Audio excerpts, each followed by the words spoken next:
जय हिंद दोस्तों। कैसे हैं आप सभी लोग। आशा करता हूं आप सभी ठीक होंगे, स्वस्थ होंगे और मौज कर रहे होंगे।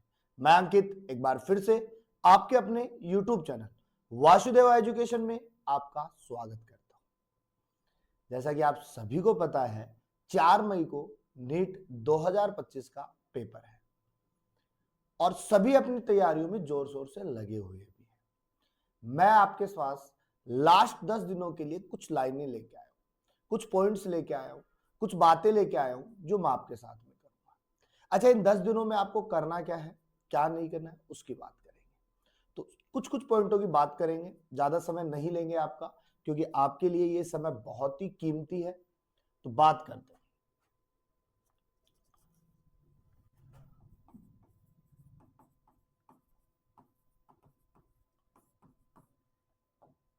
तो बड़ा सिंपल सी बात है हमारी कि प्रिपरेशन यानी तैयारी कैसे करें। तैयारी आप सभी कर रहे हो, ऐसा नहीं आप तैयारी नहीं कर रहे हो, और ऐसा है नहीं कि 10 दिन में सर आप हमें क्या दे दोगे जिससे हमारी प्रिपरेशन बहुत स्ट्रांग हो जाएगी या कुछ फर्क पड़ेगा। तो ऐसा कुछ नहीं होगा, लेकिन हम जो है इन 10 दिनों के अंदर कुछ वो बातें करेंगे जो चीजें आपके लिए बहुत ही काम की। कहीं ना कहीं कुछ बच्चों को आज भी वो चीजें जरूरत के हिसाब से चल रही है, लेकिन हम उनको छुड़वा रहे हैं। करना है क्या, तो समझो। देखो बड़े बुजुर्गों ने एक बात कही है कि अगर कोई चीज हमारे लिए या हमारे किसी कार्य के अंदर रुकावट बनी हुई है तो उसे हमें क्या कर देना चाहिए, अवॉइड कर देना चाहिए, उसे हटा देना चाहिए, जिससे हमारे वो काम आसान हो सके। और अवॉइड जो करना है, अवॉइड जो करना है आपको सबसे बड़ा, वो आपका इंस्टाग्राम है या आपका व्हाट्सएप है या आपका टेलीग्राम है, या मैं कहूं तो आप जिन लोगों के पास में बैठ रहे हो जो आपके टाइम को खराब कर रहे हैं उसको अवॉइड कर दीजिए।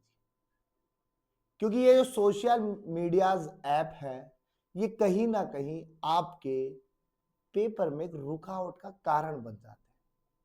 क्योंकि जब हम बोर होते हैं या हमें लगता है कि अब थकान हो गई है कि चलो थोड़ी देर के लिए हम किताब को रख देते हैं, थोड़ी देर बाद में इसको सोल्व कर लेंगे या कुछ और करेंगे, तो बेटा मैं सिंपल सी बात कहता हूं कि उस समय आप क्या करते हो, रेस्ट करने की बजाय मोबाइल लेते हो, इंस्टाग्राम ओपन करते हो, रील स्क्रॉल करने लग जाते हो। लेकिन बेटा वो जो 30 सेकंड की जो रील है, 20 सेकंड की जो रील है, कब आपके 1 घंटे या 2 घंटे में तब्दील हो जाएगी पता भी नहीं चलेगा। क्योंकि वो चीज ही ऐसी दे रहे हैं आपको, आपको जो चाहिए वो दे रहे। कोई ऐसी मजाक की वीडियो आप देखने लगे, वो कंटिन्यू ऐसी मजाक की दे देंगे और आप उसके प्रति ऐसे कार्य हो जाएंगे, देखते रहोगे और कब 2 घंटे निकल जाएंगे पता ही नहीं चलेगा। और 2 घंटे बाद में हमारी आंख क्या हो जाएगी, भारी। फिर हम सोचेंगे अब रेस्ट कर लेते हैं।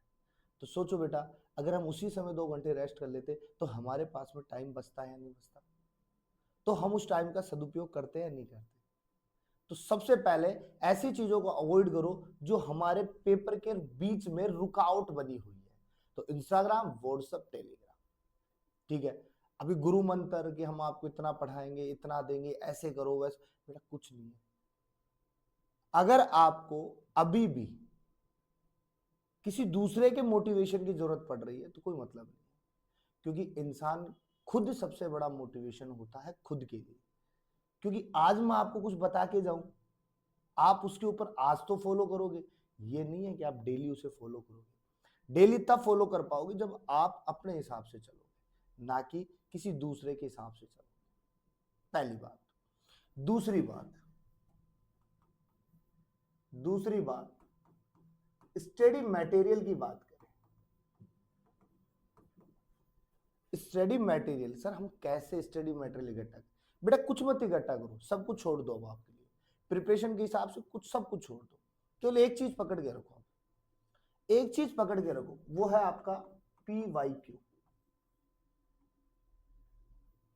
या मैं मॉक टेस्ट कह दूं, जो देना था दे चुके आप, अब PYQ उठा लो लास्ट 10 ईयर्स के।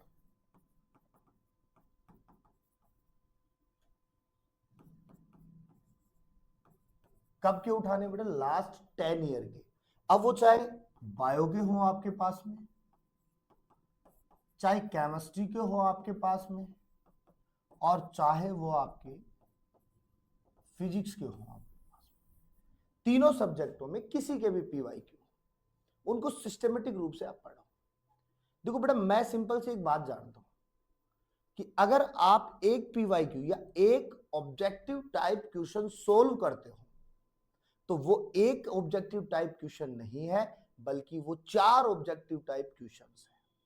क्योंकि एक क्वेश्चन के साथ में वो जो 3 ऑप्शन है ना, वो भी किसी ना किसी क्वेश्चन को रिलेट करते हैं।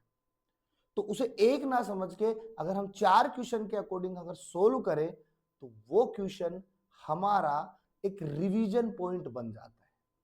क्या बनता है? रिवीजन पॉइंट बन जाता है बेटा।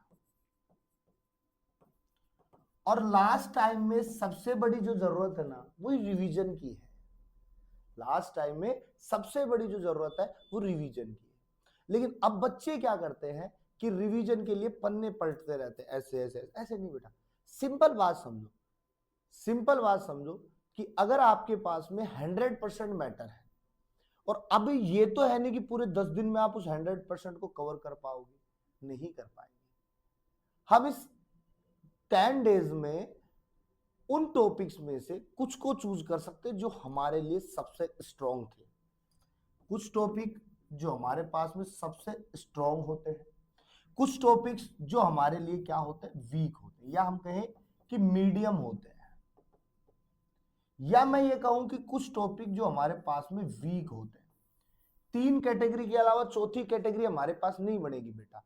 स्ट्रॉन्ग रहेंगे, बिल्कुल रहेंगे, मीडियम है रहेंगे, वीक है रहेंगे। ये आपकी स्टोरी नहीं है, टीचर्स की भी कहानी होती है कि टीचर्स का कोई टॉपिक बहुत ज्यादा स्ट्रॉन्ग होता है, कोई टॉपिक नॉर्मल होता है। तो बच्चों के साथ भी यही कहानी है। तो ये जो 10 डेज है ना, ये यही बात कह रहे हैं कि जो वीक है आपका, उसको क्यों ना मीडियम में कन्वर्ट कर लो आप, और जो मीडियम है उसको स्ट्रॉन्ग में कन्वर्ट कर दो आप, और जो स्ट्रॉन्ग है उसको सुपर स्ट्रॉन्ग बना लो ना। अरे वीक को मीडियम बनाओ, मीडियम को स्ट्रॉन्ग बनाओ, स्ट्रॉन्ग को सुपर स्ट्रॉन्ग बनाओ, कि इस में से कोई भी क्वेश्चन आए, इस सुपर स्ट्रॉन्ग से कोई भी क्वेश्चन आए, ये मैं करूंगा या मैं करूंगी, मैं वेट नहीं करूंगी इसके लिए। समझ रहे हो बात को? वेट नहीं करूंगी। सपोज एन किसी का ह्यूमन रिप्रोडक्शन एक बेस्ट टॉपिक है, स्ट्रॉन्ग टॉपिक है, अभी तक स्ट्रॉन्ग था, आपने रिवीजन किया, सुपर स्ट्रॉन्ग बन गया। इतना स्ट्रॉन्ग बनाओ कि अब उसमें से कोई भी क्वेश्चन आ जाए आप उसको करोगे। अगर उसी का एक पीवाईक्यू उठा रहे हो, एक क्वेश्चन उठा रहे हो आप लोग, 4 क्वेश्चन सोल्व करो, वहां से निकालने की कोशिश करो। अगर वही क्वेश्चन है आपका तो उसको थोड़ा सा अपने हिसाब से घुमा के देखो कि ये क्वेश्चन ऐसे भी हो सकता था, तो 5वां क्वेश्चन भी बन के आ जाएगा। हमें किसी दूसरे के पास में जाने की आवश्यकता नहीं है बेटा। और सबसे बड़ा इस समय का मेन पॉइंट जो है वो है डेली स्टडी। क्या है बेटा? डेली स्टडी, प्रतिदिन स्टडी। ये नहीं कह रहा मैं आपको कि पूरे दिन पढ़ो आप बैठकर, नहीं, दिन के अंदर डेली स्टडी होनी चाहिए, डेली स्टडी। और डे में करो, डे की स्टडी रखो बेटा, नाइट की स्टडी मत रखो, क्योंकि आपका जागना अब डे में जरूरी है, ना कि नाइट में। कारण क्या है? नीट का पेपर कब है बेटा? नीट का पेपर कब है? नीट 2025 का पेपर कब? 4 मई को। टाइमिंग क्या है बेटा उसकी? 2 to 5, 2 PM से 5 PM। अब सिंपल सी बात है कि सेंटर पे आप 1 घंटा, आधा घंटा, 2 घंटा, 2.5 घंटा, 3 घंटे पहुंच रहे हो ना, तो सपोज इसको मैं ये मान लू 12 बजे,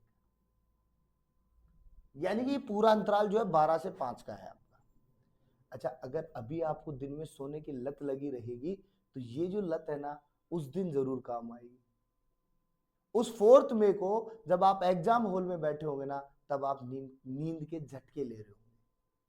तो इसलिए फिलहाल प्रेजेंट के अंदर आपको दिन में नहीं सोना है बिल्कुल भी, क्योंकि अगर दिन में सोए ना तो 4 मई को नींद के झटके लोगे, और वो नींद के झटके आपको हैरान करेंगे, आपके पेपर को डाइवर्ट करेंगे, आपके क्वेश्चन को डाइवर्ट करेंगे। गलत से आपका जो क्वेश्चन सही था वो ओमार में कहां लगाना था, लगा कहां दोगे, नींद बहुत बेकार होती है।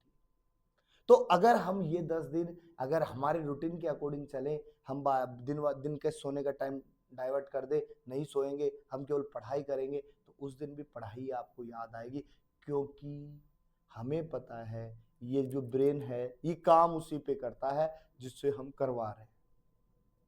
ये नहीं है आपको लगेगा नहीं हम तो सर उस दिन नहीं सोएंगे, पेपर है हमारे, अरे बेटा नहीं, उस दिन आप सोओगे, क्योंकि ये सुलाएगा आपको उस दिन, क्योंकि ये जो है ना दिमाग ये बहुत काम का, ये आपको पकड़ता है नेगेटिव पॉइंट को है। इसको आप रूटीन दे दिया, मुझे 12 से 5 नहीं सोना है अभी प्रेजेंट टाइम में, ये आपको कंटिन्यू नहीं सोने देगा।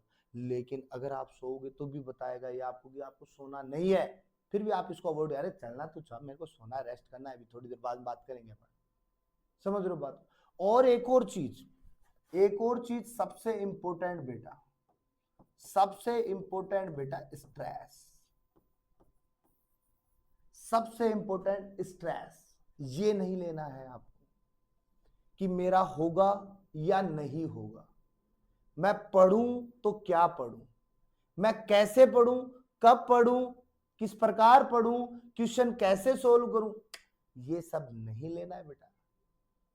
अब तो ये मान के चलो ये क्वेश्चन है, इसे सोल्व करना है हमें, अब इसमें ये नहीं देखना है कैसे सोल्व करना है, क्वेश्चन सोल्व करना है आपको।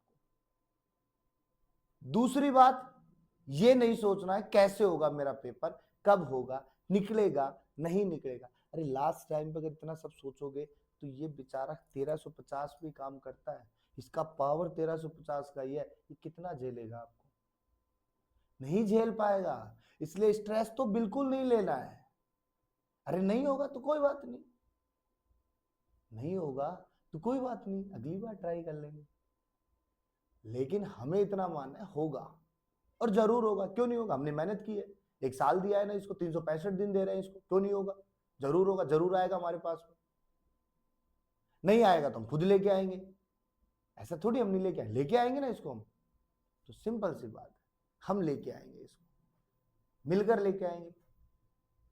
तो इन चीजों के आपको फोकस रखना है, अवॉइड कर दो कुछ चीजों को जो आपके पढ़ाई में डिस्टरबेंस कर रही है। स्टडी प्रिपरेशन के लिए पीवाईक्यू उठा लो, चाहे बायो के हो, चाहे केमिस्ट्री, चाहे फिजिक्स के, रिवीजन करते रहो, एक क्वेश्चन में 5 निकालने की कोशिश करो, अपना स्ट्रॉन्ग, वीक और मीडियम टॉपिक्स की चर्चा पे रखो, डेली स्टडी रखो, ऐसे नहीं है कि हमको बीच में देना है, दोपहर वाले टाइम को अवॉइड करो, सोने के हिसाब से केवल पढ़ाई में कन्वर्ट करो, और स्ट्रेस मत लो। ये कुछ चीजें हैं जो मेरे हिसाब से आपके फिलहाल प्रिपरेशन के लिए जरूरी है। मिलते हैं एक नेक्स्ट वीडियो के साथ में, तब